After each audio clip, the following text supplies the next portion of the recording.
2015 में मैं DCP EOW करके पोस्टेड था मुंबई में, मुंबई के इकोनॉमिक ऑफेंसेस विंग में।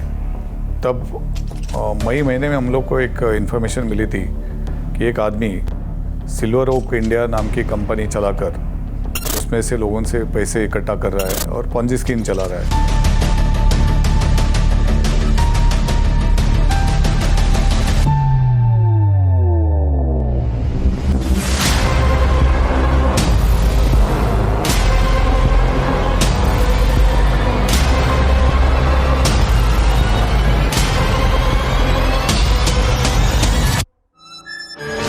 मेरा नाम है अशोक दत्तात्रेय खेड़कर। मैं पुलिस डिपार्टमेंट में एज ए पीएसआई ज्वाइन हुआ। मेरी पहली पोस्टिंग बॉम्बे पुलिस कमिश्नरेट में ही हुई और लगभग सारी नौकरी मेरी बॉम्बे पुलिस कमिश्नरेट में ही चली गई। हमारे जॉइंट सिटी, उस समय के जॉइंट सिटी को कमलाकर साहब को जानकारी मिली थी कि एक सुकाश चंद्रशेखर नाम का जो एक शख्स है कि जिन्होंने अपना एक पॉन्जी स्कीम चला रहा है और लोगों से करोड़ों रुपए ले रहा है। 3 महीने की वो ड्यूरेशन पीरियड देता है।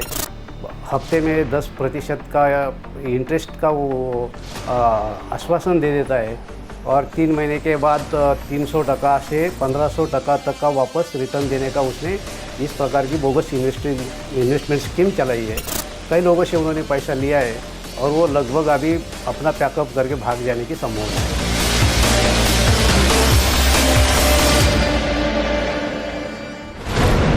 सैकड़ों लोग लुट गए, करोड़ों की रकम सुकेश चंद्रशेखर के खाते में आ गई, लेकिन उसकी पैसों की भूख मिटी नहीं थी। उसने मुंबई की कई नामचीन हस्तियों को अपनी फ्रॉड गैंग में शामिल कर लिया। एक बड़े गीतकार के बेटे का नाम भी आया। उधर लीना मारिया पॉल फिल्म इंडस्ट्री में अपनी पैठ बना रही थी। तभी मुंबई पुलिस को इस गोरख धंधे की भनक लगी।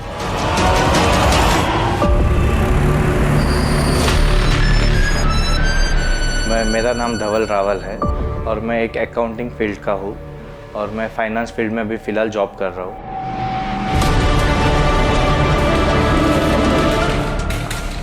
सुकेश चंद्र जी से मुलाकात मेरी उनके ऑफिस में हुई थी और हम वहाँ पे उनके ऑफिस में अंधेरी वेस्ट में उनका एक ऑफिस था, लायन ओक इंडिया करके। वहाँ पे मेरी पहली मुलाकात वहाँ पे हुई थी और वो मुझे एक जॉब का ऑफ़र आया था। तो एक कंसल्टेंसी फर्म से जॉब का ऑफ़र आने के उनके द्वारा मैं उनके ऑफिस में गया था। तो फिर वहाँ से हमारी मुलाकात हुई थी।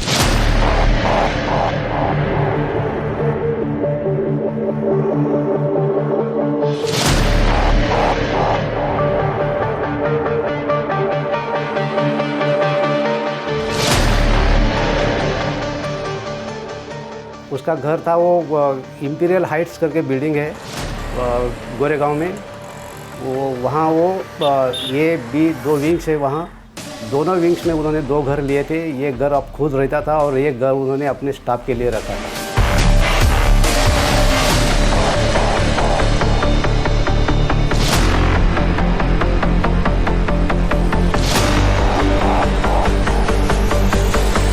उसकी लाइफस्टाइल है, बड़ी लग्जरियस लाइफस्टाइल है। काफ़ी सारी गाड़ियाँ उसके पास में है, मर्सिडीज बेंज, ऑडी, मैसेराटी और कई 7-8 गाड़ी उसने खरीदी थी। उसके पास में जो फ़ोन भी थे तब वो 3 से 4 लाख का एक फ़ोन वो इस्तेमाल करता था।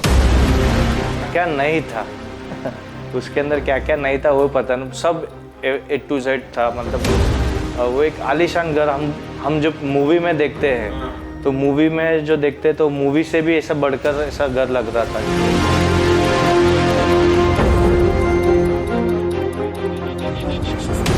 कम से कम 6-7 गाड़ियाँ साथ में रहेगी, 10-15 बॉडीगार्ड रहेंगे और वो सब बॉडीगार्ड SPG जैसे स्पेशल प्रोटेक्शन ग्रुप के जवानों के लिए जिस ढंग का यूनिफॉर्म दिया जाता था उसी तरह का यूनिफॉर्म उनको दे देता था।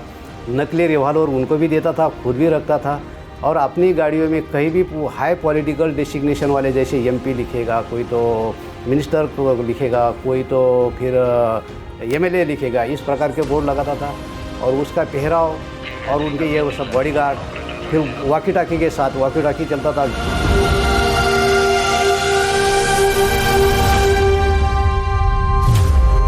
बहुत आलीशान ऑफिस जैसा था, छोटा था पर आलीशान ऑफिस जैसा था। उनके दफ्तर में मतलब उनके केबिन में कुछ महंगी महंगी पेंटिंगें थी, फिर एक स्वॉर्ड था, फिर एक टाइगर गोल्ड टाइगर ऐसा उनके ऐसा चेयर पे था। उनका चेयर एक आलीशान था। उनका जो लैपटॉप था, लैपटॉप का मतलब मॉनिटर नॉर्मल मॉनिटर से कहीं बड़ा और महंगा लग रहा था।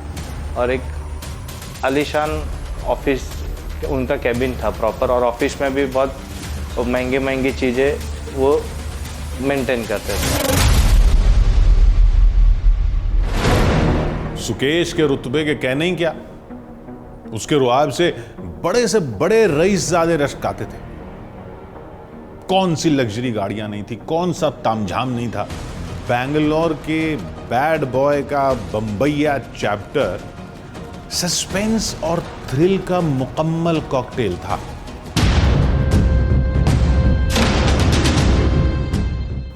ऐसी स्कीम वो चला रहा था कि जैसे दिवाली फेस्टिवल, दिवाली के नाम पर diamond and gold, Dhanteras, Christmas, Santa Claus, ऐसे अलग अलग फेस्टिवल के नाम से वो स्कीम चला रहा था और लोगों से पैसा इकट्ठा कर रहा था।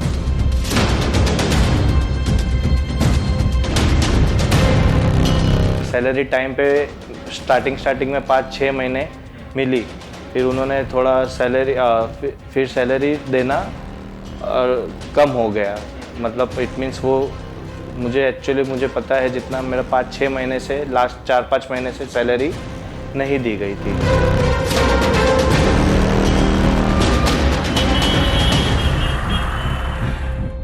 थोड़ा सा उसने रिटर्न दे दिया, लेकिन उसकी जो स्कीम थी 10 to 20% इंटरेस्ट और कुछ महीनों के बाद में 3 to 5 टाइम्स जो प्रिंसिपल अमाउंट है उसका वापस करने का वो पॉसिबल नहीं था।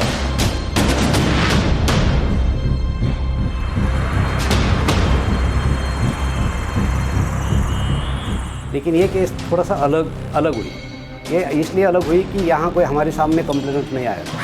हमें जानकारी मिल रही थी कि ये आदमी लोगों को फंसा रहा है, इस प्रकार की पॉन्जी स्कीम चला दी। पुलिस ने, हम लोगों ने हमारी तरफ से एक्शन लिया, सुमोटो एक्शन था। सुकेश ने मुंबई में 2 फ्लैट रेंट पर लिए, विदेशी नस्ल के 3 कुत्ते पाले, कुत्तों की रखवाली के लिए नौकरों की फौज रखी। यानी उसके सब्ज़बाग ऐसे थे कि उसके रईस पड़ोसी भी हैरान रह जाते थे। लेकिन यही रईस ज़्यादा मुंबई के मुफलिसी के मारे लोगों को छल कर उन्हें लूट रहा था।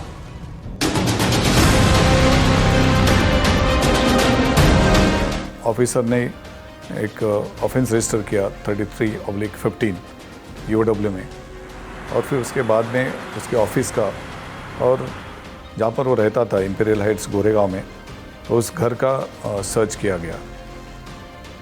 उसके बाद में जिसके ऑफिस से जितने भी पेपर्स मिले उससे हमें पता चला कि काफ़ी लोगों से उसने पैसा इकट्ठा किया, लगभग 18-19 करोड़ रुपया।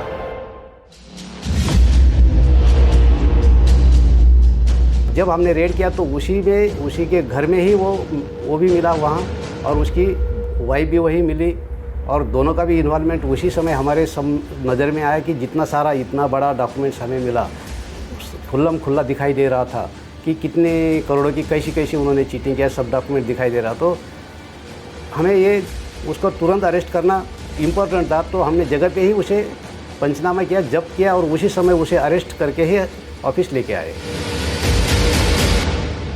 करीबन उसने 1000 लोगों से, अंदाजन 1000 लोगों से अब तक 10 करोड़ की अमाउंट उसने उन लोगों से कलेक्ट की है।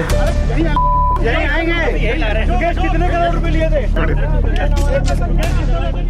मैं ऑफिस में नॉर्मली ऑफिस में जो जैसा जाते हैं वैसा गया था, और कुछ सब उधर रेड गिरी थी, तो मतलब इट मीन्स सब डॉक्यूमेंट एंड ऑल सब चेक किया जा रहा था।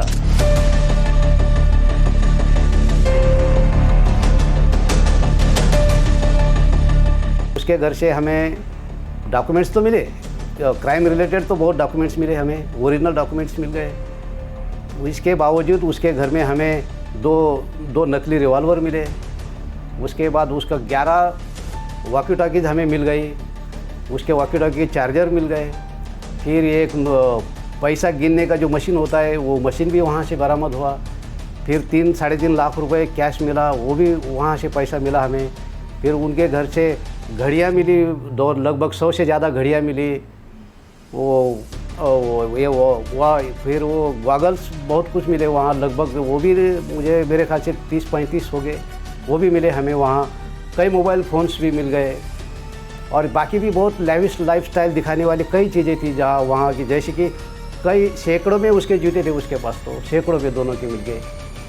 तो ये बाकी भी बहुत चीज़ें थी उसमें। सेम डे हमें 7 बहुत ही महंगी कारें भी हमने जब्त किया, जैसे उसमें बेंटली थी, मसराटी थी, टाटा सफारी गाड़ी, 2 जिप्सी गाड़ी, इस प्रकार की 7 गाड़ियाँ जब्त किया और एक बेहतरीन एक बुलेट जैसी बड़ी बाइक भी जब्त किया हमने।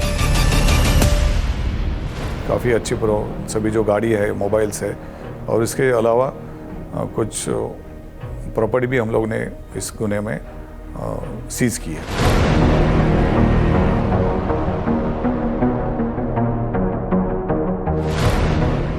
उनका तो हमेशा यही कहना था कि मैंने कोई क्राइम किया ही नहीं साहब, मैं तो जेन्युइनली काम करने जा रहा था।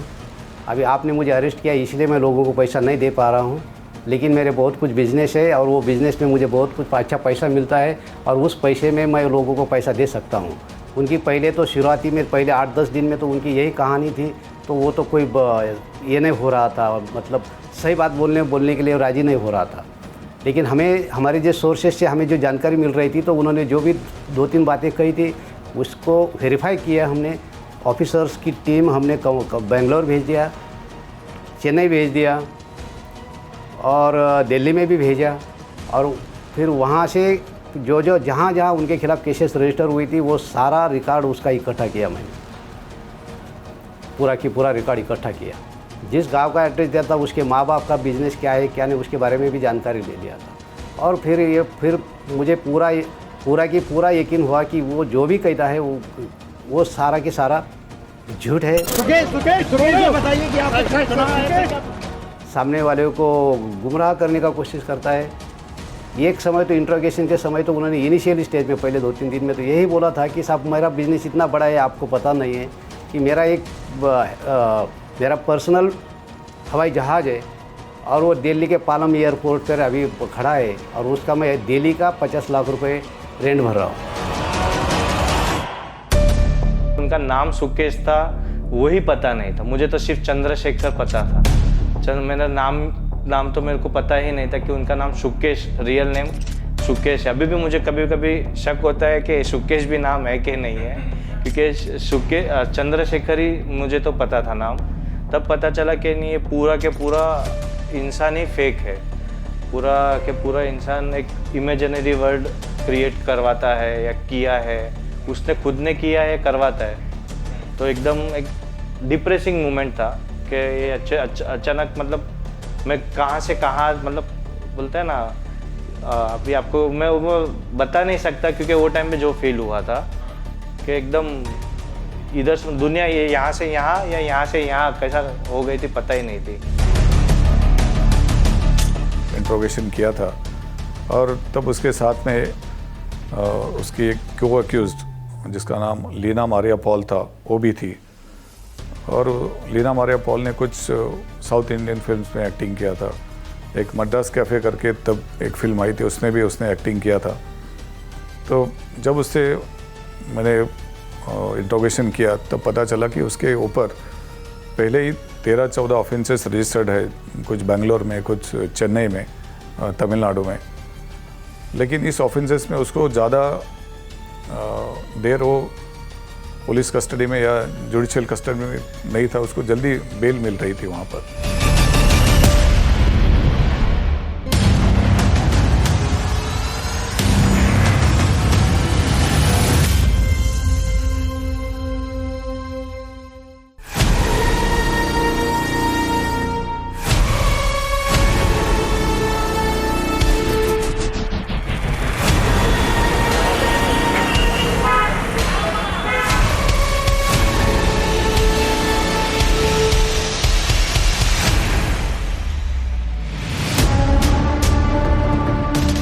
लिंक था वो समझ में नहीं आ रहा था।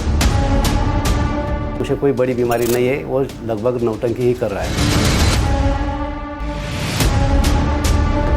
शक हुआ कि कुछ तो है गड़बड़, जो हमें अब खुद से इन्वेस्टिगेशन करना चाहिए।